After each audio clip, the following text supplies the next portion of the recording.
is having a fabulous year over his last 10 starts. As a matter of fact, a 176 ERA, 085 whip, averaging over 6 innings pitched per start. And in those 10 starts, the Texas Rangers went 8-2. So he certainly gives them an excellent opportunity to win every time he takes the mound, despite some of the Rangers' struggles offensively this year. DeGrom is 3-0 in his career against the Baltimore Orioles with a 131 ERA, 082 whip, averaging just a shade under 7 innings pitched per start.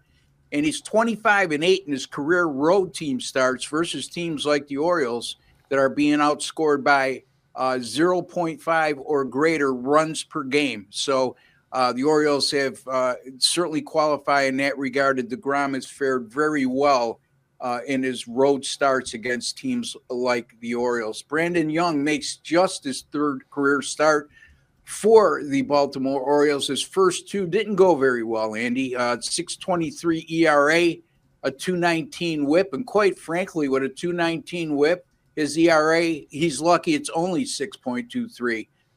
He walked 8 batters in just 8 2/3 innings pitched in those starts and hasn't made it to the 5th inning on either occasion. The Baltimore bullpen doesn't figure to be a lot of help for the young starter for the Orioles, as their ERA as a staff over their last 7 games, 4.94. Their whip over those last 7 games, 1.68. And this current Baltimore roster, the players on this roster right now for the Orioles are 2 for 18 lifetime against DeGrom. That's a 111 team batting average, and they struck out 9 times in those 18 at-bats. Right now, I'm seeing Texas at minus 156 at DraftKings. Anybody who's been following me for a while knows I'm very hesitant and very rarely, if ever, go into that uncharted territory for myself of minus 150 or greater. So I'm going to use the alternate run line over at DraftKings. Texas -1 at moneyline odds of minus 125 over the Baltimore Orioles on Wednesday evening. Love it. Great breakdowns here. We're going with WNBA, going PGA Tour, and we're going with MLB. We will start the WNBA. I like this Valkyries team to go over 76.5 on their team total here. Liberty, they started off the season 9 straight wins. They've lost 3 out of 4. Their defensive rating has slipped, and the Valkyries, they're playing very, very good. They've flown over this total the last 2 games. So I think we're getting a very low total based on what the Liberty did the first part of the season, not what's happened recently. Valkyries up to 6th in offensive rating last 6 games.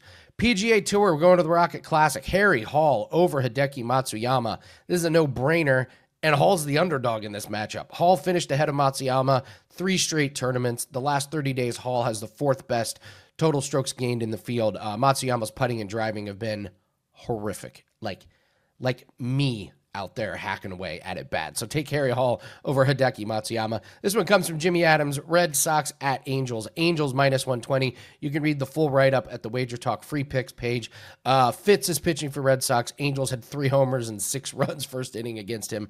Red Sox lost all 5 games that he has pitched in. Likes Kikuchi, who's pitching great, 7 innings and 2 runs against the Astros in his last start. So look at the Valkyries team total, looking at Hall over Matsuyama, and at Red Sox versus Angels, looking at the Angels. And yes, Titans, everybody is on the Angels today. So those are your free plays. The Rockies, they've been historically bad. I don't think you're going to want to fade the Rockies here with this line. The Dodgers minus 1.5, minus 220, a little bit too expensive. Fading the Rockies, you don't want to be doing that at that price. So I think the value here is going to be with Colorado's team total over 3.5. The Rockies kind of sneaky, playing a little bit better lately. They're actually top 10 in the majors in scoring in the month of June. They've been averaging over 5 runs per game in June. Yamamoto, great numbers, so it doesn't look like a particularly good spot as far as the matchup against the starting pitcher. But you dig a little bit deeper, the Dodgers are 0-4 in his last 4 starts.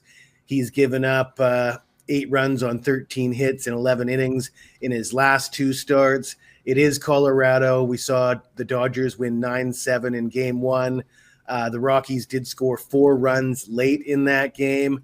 And I expect Yamamoto to be in for 5 innings or less here. I don't think you need any more wear and tear on your starters' arms in a series in Colorado when you're probably going to be up big after 5 innings anyways.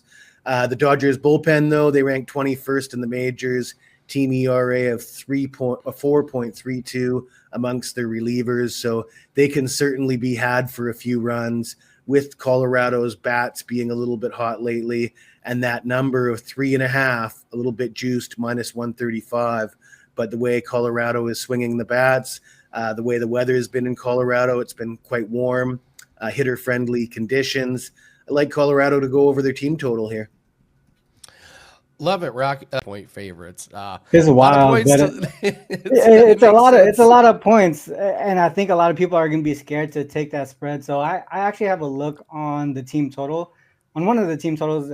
Andy, I know you've been crushing the team totals in the WNBA too. So I think it is a market that we could continue to tackle here. If you look at the Sun here, obviously really struggling on the season, 2-12. There's 6-game losing streak right now.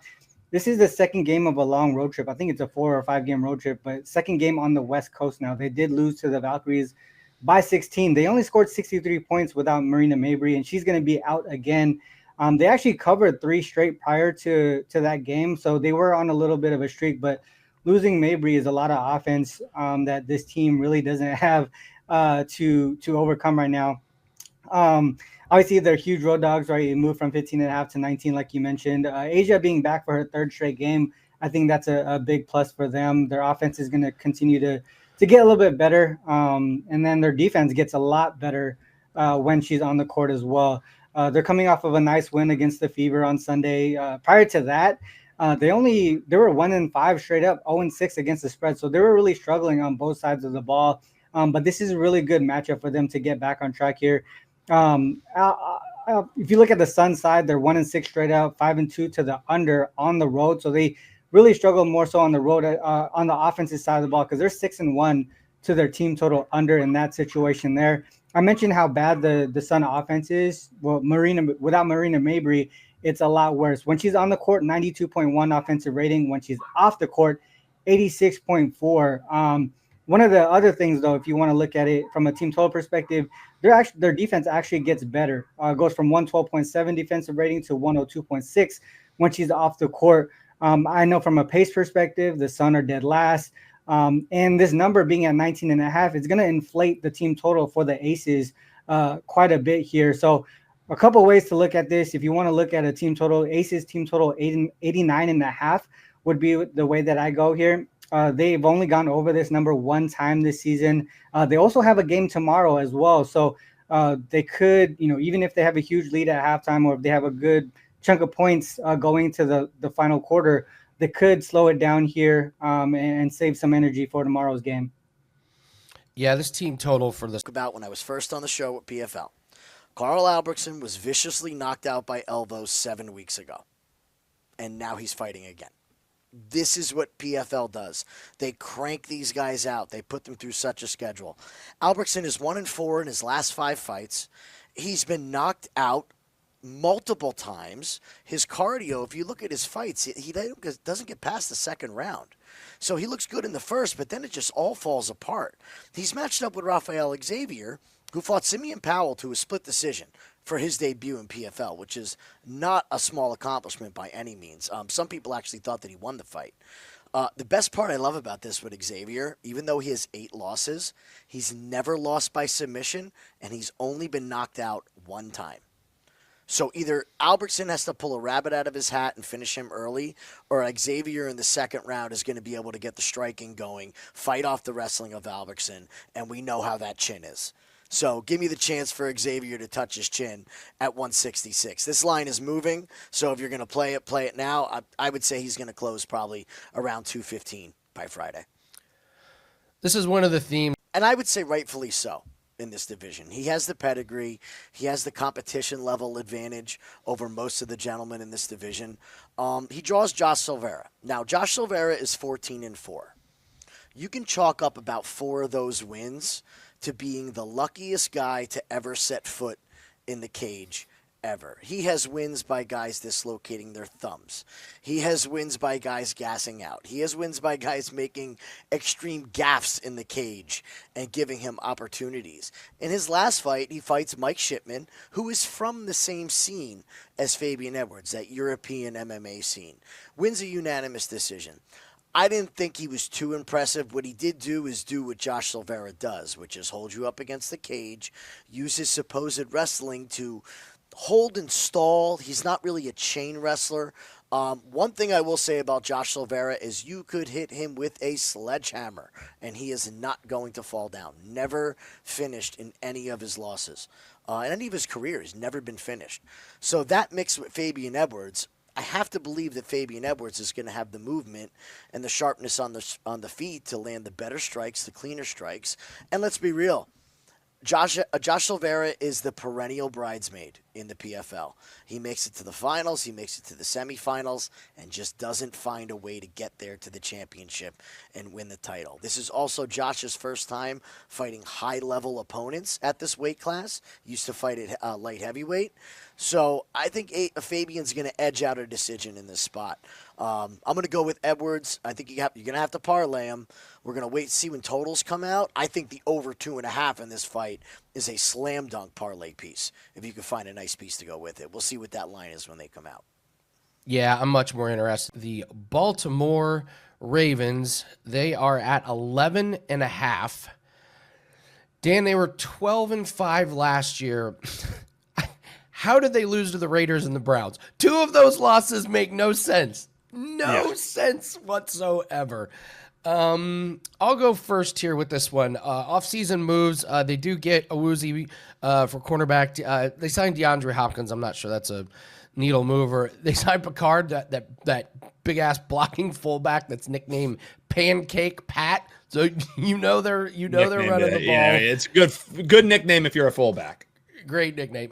They got Stanley, offensive tackle for Lamar Jackson's blindside. Pro Football Focus ranked the Ravens' offense 1 and their defense 7. Special teams were 30th last year. They really struggled with special teams. Obviously, kicker issues, we'll say.